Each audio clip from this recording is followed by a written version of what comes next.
Okay, Daniel Esplin joined by three members of Coherency. We have Brendan that does vocals and guitars, Justin who does bass, goalie, and vocals. I think I'm right on that one. And then Chris who does drums and vocals. We're missing out on Eric tonight, but how are the three of you doing? Awesome. Thanks for having us. Yeah, now when you originally reached out, you said, we have a Bruins connection. And I thought we should start off with that because there is going to be a lot of people here in Estevan that are going to want to be like, oh, I wonder what it is. So let's just begin with that, Justin, just kind of your time with the team here in Estevan and just kind of how it went. Like, how involved were you with the team? Yeah, so I got to go back in my memory banks here. It was a long time ago. It was, I think, 2003. So I only played one season. I was a goalie. And then I moved on. I got a scholarship to the States. So yeah, it was 1 year, kind of a short year. Team was okay. We were kind of on the fringe, but I think we just missed out on playoffs I think we lost our last game of the season. Probably my fault. And we just missed out on playoffs. So yeah. Okay, so maybe we won't dwell on the season that much then.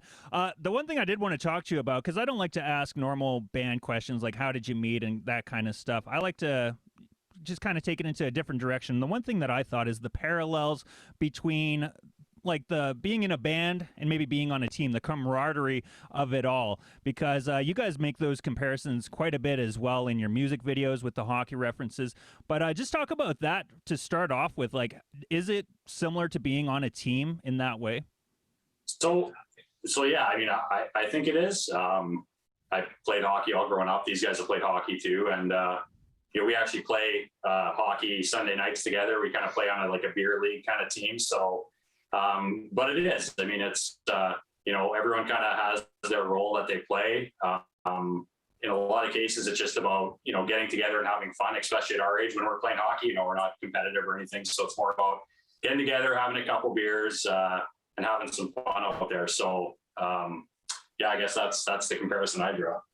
I think another good one is the fact that when you're doing anything with other people in a dynamic live setting, you got to feed off of each other and stuff, right? You can't just go out there and be like, well, I'm going to scream down the left ring and do exactly this thing. And of course, it's going to work out perfect every time, right? So everybody has to kind of roll those punches and adjust live. And in the band setting, that happens so often.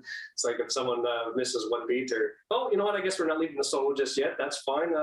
We'll continue. We're just going to do like a round of Bert, and we're going to go around the ice a couple more times. And, when we feel like coming out, then we will. Yeah, I'm guessing support those teammates. So I'm guessing in the band, though, you're not ever having to drop gloves or anything? Not yet. No. We try to go shirtless sometimes. But.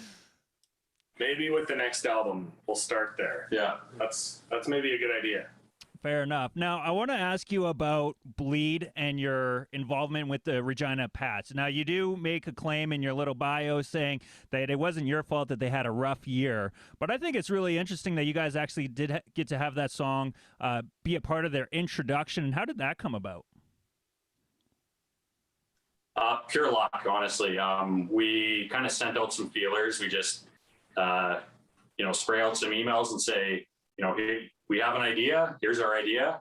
We're all hockey guys. So this song is kind of a hockey anthem per se. So, hey, what do you think? Like, we'd love to, play at center ice and maybe do a highlight video. I think we all grew up watching CBC and those Hockey Night in Canada, NHL montage videos that they have. So I think that was a bit of an inspiration for the idea.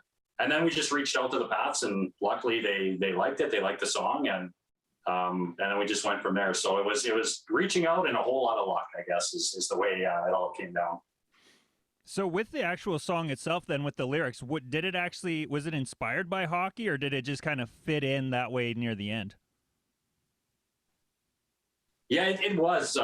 So, I mean, playing hockey, for the Bruins and maybe at a couple higher levels, I always, when you write songs, or some songs that I write or we write, kind of have that flavor and definitely that inspiration where, you just want to throw the earbuds in and absolutely crank the tunes to get pumped up for a game. So that was a song that was kind of written in that way, where I could kind of envision myself if I was still playing high level hockey.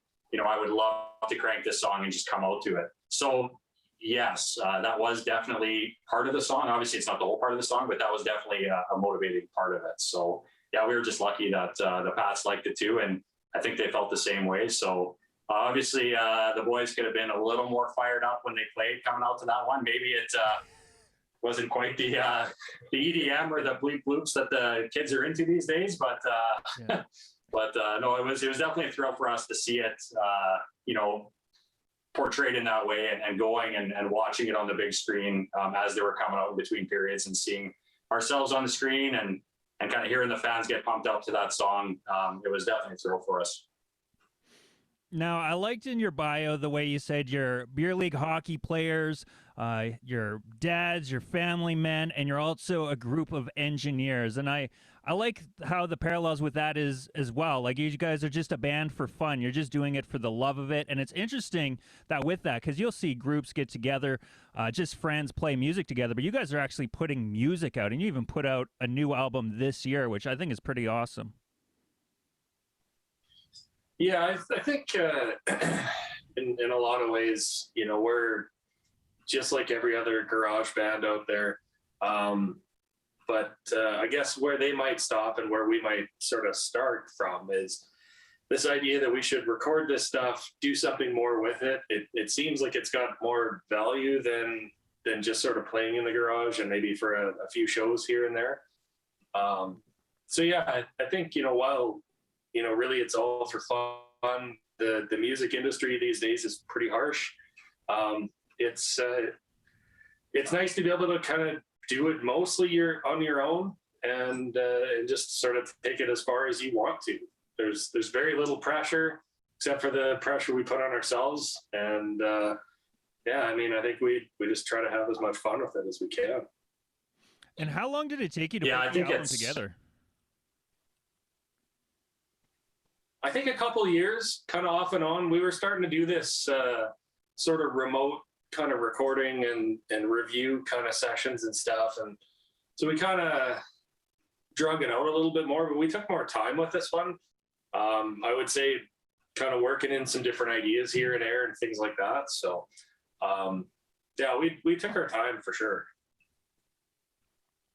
Now, the other thing with your guys' videos is it seems like you really know how to have a lot of fun. And with your video for automation, I thought it was a clever idea to be flexing in front of a Mazda. That's not usually the vehicle of choice. But yeah, where did the idea come from for that? So I think there's a lot of things here. So the first thing is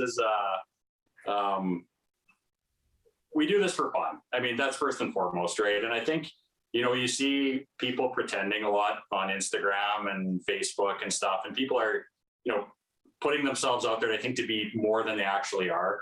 And that was kind of some of the inspiration for that video. We were kind of making fun of different music genres, kind of making fun of ourselves for just being old guys and doing this for fun and, pretending like we were trying to break into the music industry.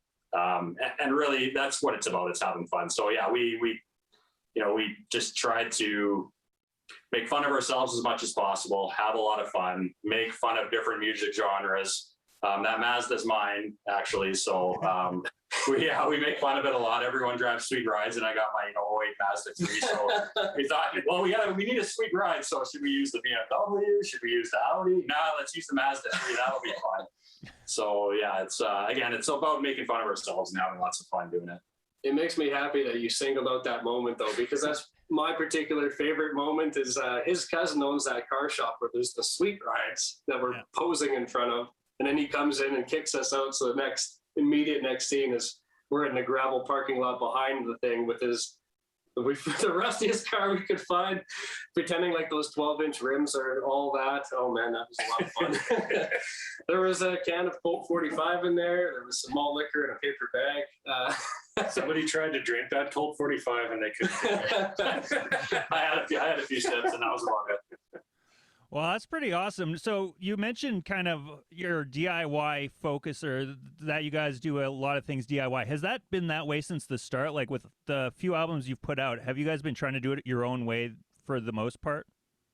Yeah, I think for the most part, like we eventually kind of got to this point where there's certain things like album mixing and mastering that just they require a professional's touch to really make it, to kind of meet our vision of the thing.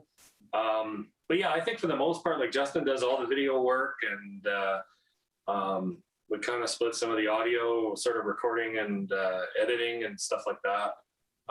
But yeah, I think that's part of where some of that sort of punk rock kind of ethos comes from, is trying to do things yourself. And I mean, we just kind of live in a good time where we have the ability to do that. People like 20, 30 years ago, they didn't have access to the stuff we have now. Yeah, it's a pretty amazing time if you really think about it. The one last thing I want to ask you about is, what are your guys' plans now that you have released this album? What are your plans for the rest of the fall going into next year? Like, are you guys just trying to play shows every once in a while, or what do you guys usually try to do? Yeah, so the Regina scene is kind of opening up a little bit now. We're hoping to do kind of a bit of a late album release show, kind of October, November kind of time frame. Yeah, and then probably play some more shows with this new album that we've got. The writing never stops, so we're kind of working on some new stuff, kind of while we're in the process of kind of getting prepped to play more shows and stuff like that. I don't know, what do you guys want to do? Yeah, play a few more shows. This is our third practice here since kind of COVID started allowing us to do this. So we're finally jamming again as a band for, I think it's the first time in like a year and a half. So that's nice. It's nice to play together. We found out how rusty we are. We're pretty terrible playing together, but that's where it gets back to the whole hockey analogy, feeding off each other and stuff. And, hopefully we play some right notes along the way. I'm also going to need to really work on the hockey readiness for the fall, because I'm not ready to play hockey in the fall either. Looking forward to that hockey stuff. Well, there you go. It's going to be nice. Yeah, we're going to play Bleed, and we're going to play Automation on the radio, and it's really exciting that we have this opportunity to play some Saskatchewan music down here in Estevan. So I want to thank you so much for sending your music my way and for joining me here. Thanks for having us. Appreciate it. Thanks for supporting local bands too.